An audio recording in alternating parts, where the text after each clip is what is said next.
చేస్తానో లేదో పోతాననే నిరీక్షణ కూడా కోల్పోయాడంట.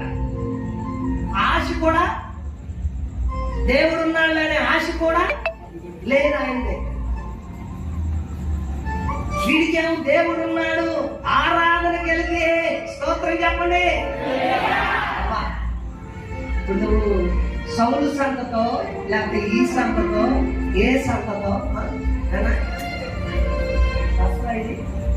బయటకు వచ్చా కదా, ఏ సంతతో కొంతమందికి ఆశ ఉండదు, బలహీనపరుచుకుంటారు. నాదేముందంటే బలహీనపరుచుకునే ఆత్మ నీలో నుండి పోవులు కాక.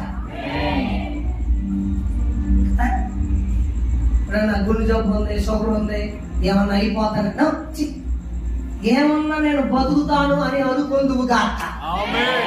నీ మాటలో దేవుడు జీవం పెట్టి